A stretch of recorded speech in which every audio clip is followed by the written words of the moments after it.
Today we're going to work on exhaust. These are the pipes that he had given to him by somebody that he wants to use. And it's an actual dual exhaust, full dual exhaust for a square body.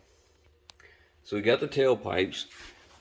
He had two new mufflers and he had these two pipes. Now these are meant to be used with long headers. We don't have long headers, so we're going to see if any of this is actually usable, if we can bolt it up in place and see what we can do and maybe make some changes and save a few bucks. Well, I got this side's pieces all up in place, and it's not horrible. It's been hooked up at the very front to the long tube headers, but this muffler's never been hooked to anything, nor has this tailpipe. And this tailpipe is, you know, your proper dual exhaust tailpipe for a square body. So it's never been used. The problem is they put this hitch on, and this hitch doesn't go to this truck. It was manipulated to make it work. I'm guessing it was probably too wide or something, like off a van. And the receiver tube is a good, man, 4 or 5 inches recess behind the bumper. Pretty tough to get to. But our problem is, in order to get the pipe up where it goes, where it belongs, you know, I got to cut out, you know, this much of the hitch right here, and I don't want to do that. I mean, it's not exactly on there the best to begin with. And you can see somebody's already cut this side when they brought this pipe in, but it must have been a smaller pipe than this one, because this one hits, or the bend was different.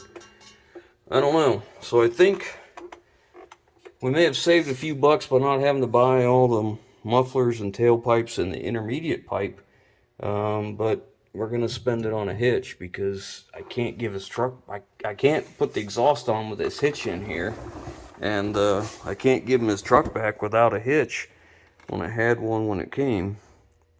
So I guess what we're gonna do is get us a hitch. So I ordered the actual hitch for this truck. I don't know how it mounts, but I guess it doesn't matter, because if it mounts the same way or something similar and it's in the way, I'll just have to make a hitch, because I can't run the exhaust the way he wants with this in the way. So I don't have much choice.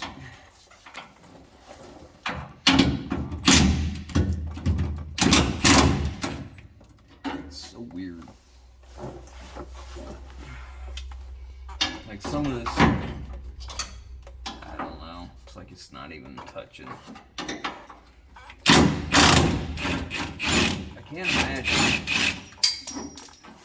I can't imagine he was towing anything heavy, you know? I don't think so. You know, he's just not in that, he's just not that part of that stage of life. You know, he's, whatever. Do I need to hold that? Is it going to fall on you? Yeah, it's going to fall on. Okay. Alright, we got our hitch in. I ordered this from Summit. It was 180, just under 190 bucks shipped to my door. Reasonable enough, and you can see the difference in this hitch to the other one. You see how far the tube sticks out and how much farther it mounts to the rear of the frame. It's good for 6,000 pounds total trailer weight, 600 pounds tongue weight here, and 10,000 pound with weight distribution, 1,000 pounds on the head with weight distribution. He'll never tow anything near that, and it's only a half-ton truck, so 6,000 is adequate. It'll be all right. Comes with the hardware, of course, so we'll get this on next. We're putting the hitch on now. There was already 2 holes drilled on each side, so we only have to drill 2.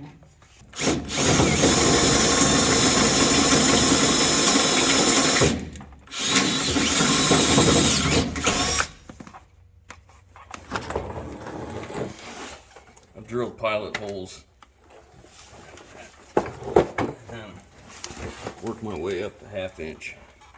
Now, just gotta loose these bolts up because there's rivets right here. So you put a spacer. They send spacers for each bolt that you're using. Loosen these up. Put the spacers in.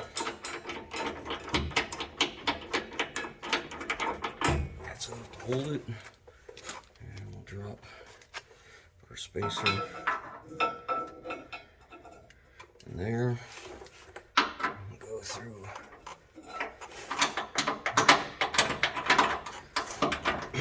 Drilled a 1/2-inch hole because that's what they say these are, and I don't want a hole any bigger than what we need. Kind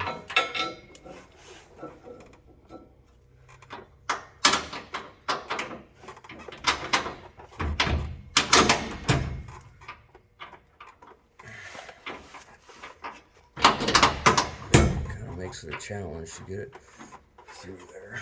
Whatever. We'll get it.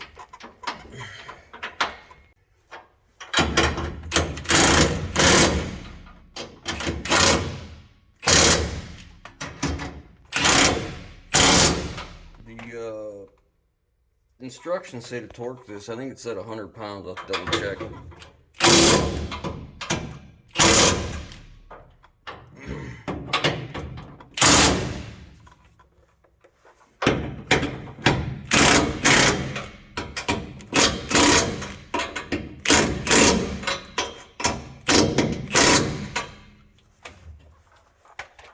Alright, we'll double check that. But that, look at that, we got all that clearance now for our exhaust. So before it was way back into here, into these mouths, right back into here. So yeah, that'll do. That's all torqued in, and we had to adjust the bumper a little bit because it was touching right here. We had to go up just a little, and actually the bumper was leaning down anyway, so that worked out. But the next step would be exhaust, but we're waiting on the builder kit, so let's go work on the intake. Well, my air intake came in, but this is not what I ordered. I ordered black. I didn't want this chromy go fast looking polished aluminum or satin aluminum.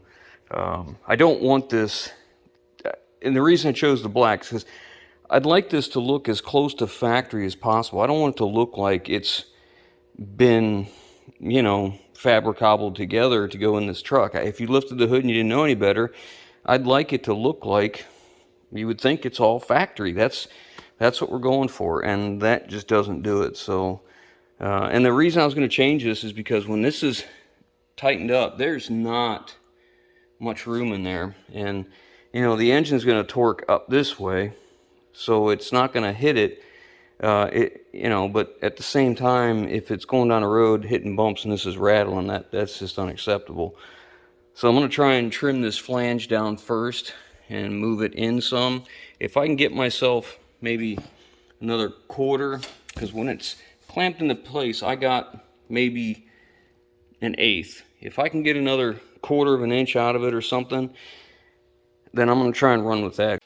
So I trimmed some of that intake plastic off, and it gave me a tremendous amount of clearance, so I'm happy with that. So we're going to run with that, and it gives me a place to hold that, put the hose back in its holder where it belongs. So now we just got to work on this air box. I'm going to use this air box, put it over in this way, this side over here, and just make some mounts for it. It's got to be better than that cold air intake that just is open, sucking in all the hot air from under here. At least this way it'll pull some cool air from in the fender and in this front part here. So I want to use these flat spots to make a plate to mount it with. So I got to get these things out. These went into a rubber grommet, which we don't have. I didn't get them from the truck, so we got to remove these. So you push back on the center and pull this pin out, and then it comes out.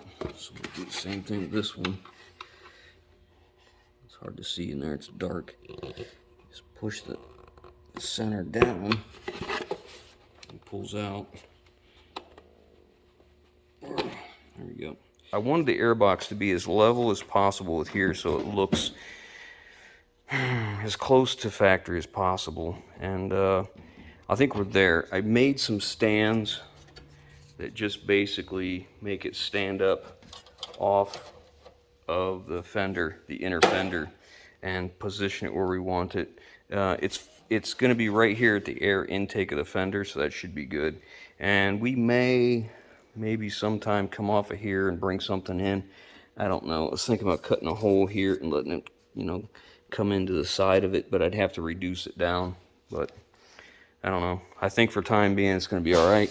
Here's my mass airflow sensor wire. So I'm just going to bring it in with the heater hose and zip tie it next to it. That should be just fine. And now I just got to clean them up and paint them. I started looking online for some heat shield products, and I found this company, DEI. They're actually out of Avon, Ohio, Avon Lake, Ohio, and they sell their stuff through all the big box stores, big box auto parts stores. And so I went to one local to us, and I picked up all they had for this company, and we're going to see if we can use it. This is probably not going to be something I can use without taking everything apart. This is meant to go over top before you hook everything up. It's a sleeve that's sewed together.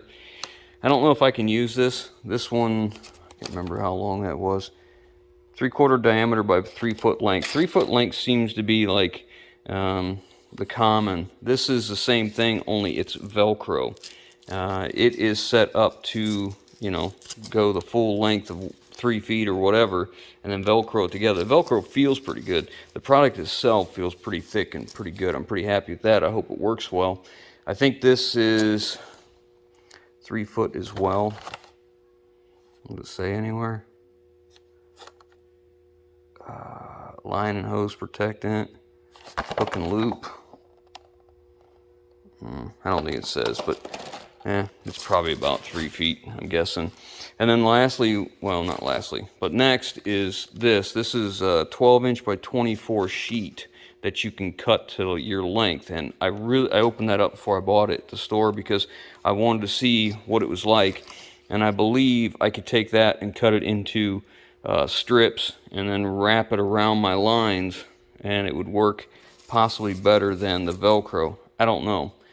And then I figured if I'm going to cut this strips, I need some way to hold the ends together, so I got their tape that they use, and it's supposed to be used or meant to be used on their material or as an insulating wrap by itself, I guess. And but what we're going to do is anywhere we use this tape to hold a seam, we're going to use stainless steel hose clamps over top of it to hold it, because, you know, just in case. But anyways, let's get under there and see what we can find out, what we can do. So here are some of my areas that are the most vulnerable, and especially right here. This is where the exhaust kicks up, and we are just dangerously close here. And I don't care for that at all. I've actually thought about rerouting the lines and get them back towards the frame a little closer, because I have enough line to change that with no troubles at all. And I may just do that because I think it would be well worth it to, we're going to take these lines off as well, but I think it'd be well worth it to push that in and get it away from this exhaust. But we're going to take one piece and go down through here as far as we can go back to here.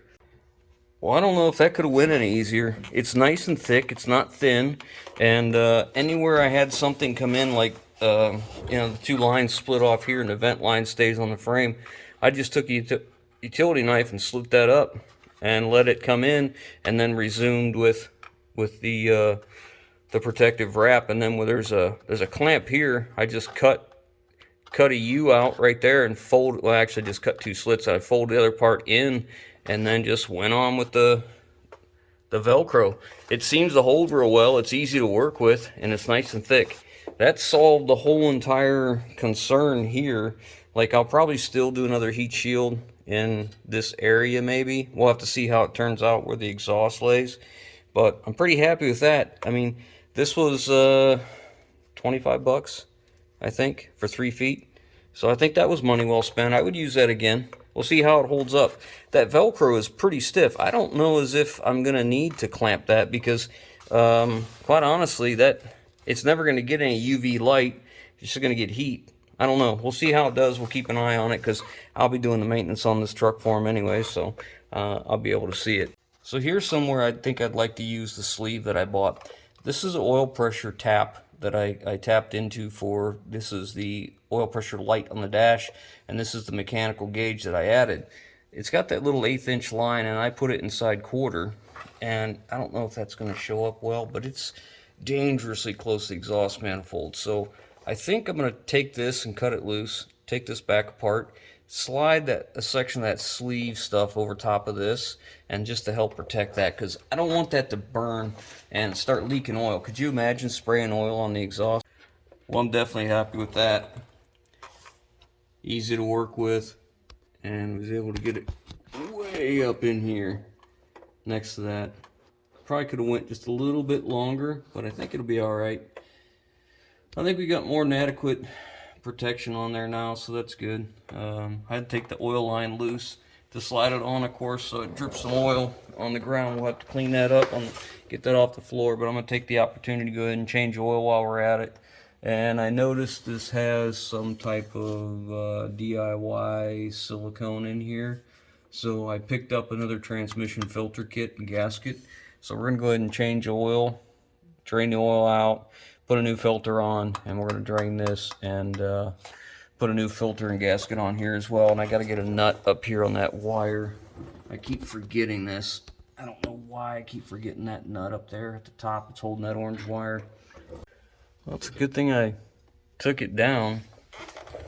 I don't know what this is, but there's this hard brown stuff everywhere on this gasket. Could you imagine if that got inside the valve body? How much grief that could have caused. And it's hard, but it's brittle, but I mean, it takes a little bit to break it. I don't know what in the world that is, unless, I mean, it's all over up here. Look at this. Crap, everywhere you look at that. Look at that. Oh my God. Good thing we took this apart. I'd hate to do all this work just to find out that the transmission doesn't shift or is stuck or something. So we'll have to make sure we clean that out real good. And I've got another filter for it, so we'll clean all that out. And then, man, look at this. It must have been some type of adhesive, I guess, to hold the gasket on. I guess that was the intention. Hold the gasket on. I don't know though, because there's like household window caulk on this gasket as well.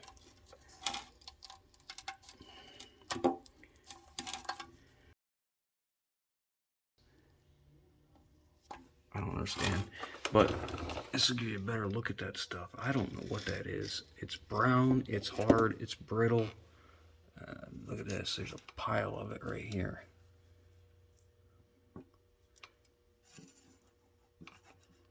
I don't know, but definitely got to do some cleaning.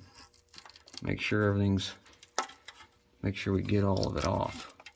So, without further ado, get this out, empty it, and get it up to the parts washer, get all this crap off of it, and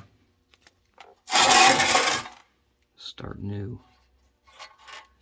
Just want to make sure it's that more of that brown crap and not anything metal. Boy, that would suck if I went through all this grief to use a 400 and then it's no good, wouldn't it?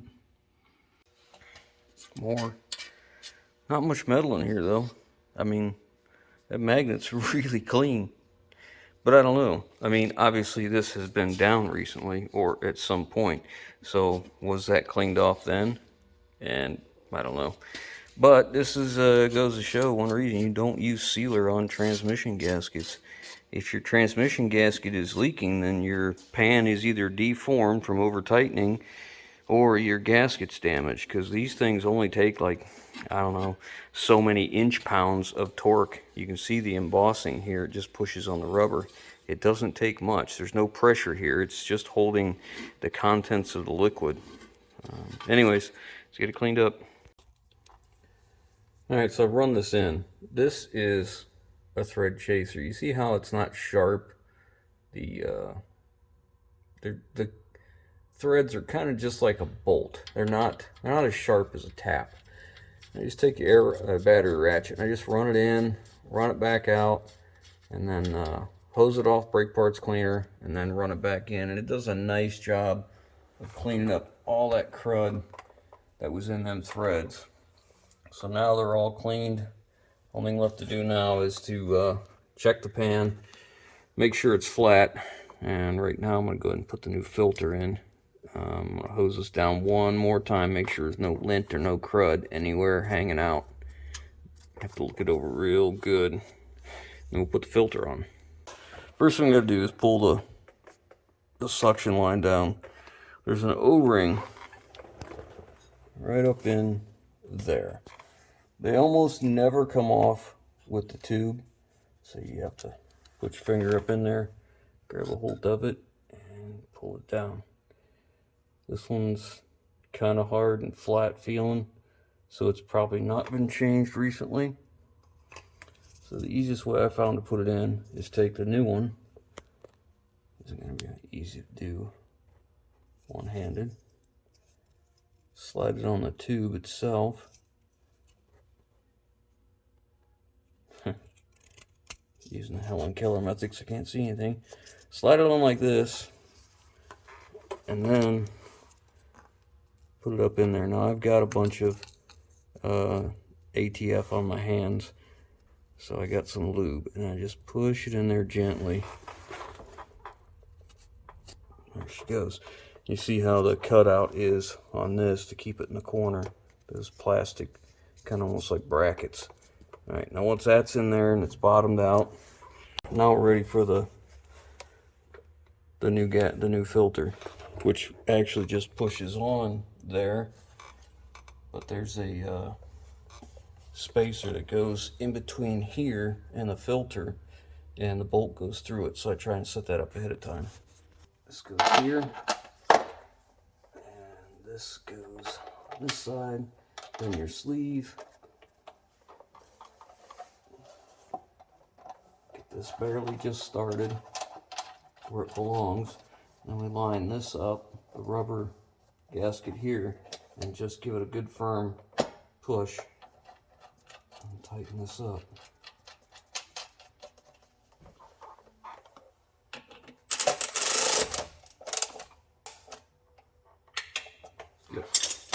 Okay, we are ready for... I have a habit of wiping things down, and really I shouldn't on a transmission. I don't want this blue cloth in here, so I think we're ready. We'll put the transmission pan on now. We make sure it's flat. Well, I don't need to put a straight edge on it anywhere, because you can see where it's been over torqued. You see how this is humped up and rounded right here? It should be more flat, like this one right here. That one's been over torqued. You see how it's pulled through, pulled up, pulled up. This one's been pulled up. That one has. That one's not real bad. That one has. That one has. This one has. I mean, you can take a ball peen hammer and tap this back down. I just don't want to do that. I don't think these are that expensive. I'll look at Summit's website. I'm sure they have them in stock. This one's been so torqued that the outside edge is pulled up. So we'll just see if we can get us another pan. Well, I wanted the black powder coated one, but they were out of those. So I had to get the Chromie Go Fast. So now we can get that put on, and I'll get my inch-pound torque wrench, because I think these torqued like under 150. It's like 140, 144 inch-pounds. All right, so all the bolts are torqued down. I went ahead and tightened up the drain plug. That'll be nice to make it easy to service, you know. And I went ahead and put a new oil filter on it, drained the oil, so we're ready. We can put fresh oil, fresh transmission fluid in it. The rear differential, I've already checked it when I put the drive shaft in, but I'm going to double check it again just to be sure it's full. And I think we're done down here except for exhaust. All my pieces are cleaned up, and I painted them, let them dry for a while. And now we're going to mount them to the box, but I don't want to mount it solid because this is just plastic. I don't want it to break because it might move some. So I am using these rubber grommets. These are actually meant for running wire through, but they give us enough cushion, and this is a 1/4 inch diameter inside, and it's kind of a nice wide base, so that's what we're going to use in between the plastic box and the metal brackets. See that? That's pretty good. I'm happy with that. I got us a new air filter, off-road edition for our 2-wheel drive truck. We have lost one of our air cleaner screws. One of these screws we lost. Yeah, and we have searched and searched with a creeper under the truck, down the motor. Like, it's like when something falls, it disappears. Forever. Yeah, forever.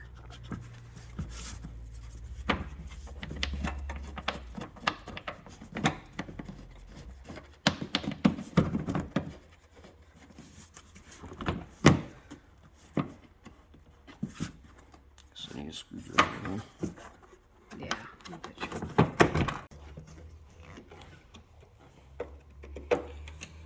I imagine we'll find this screwdriver once we pull this thing out. And Not screwdriver.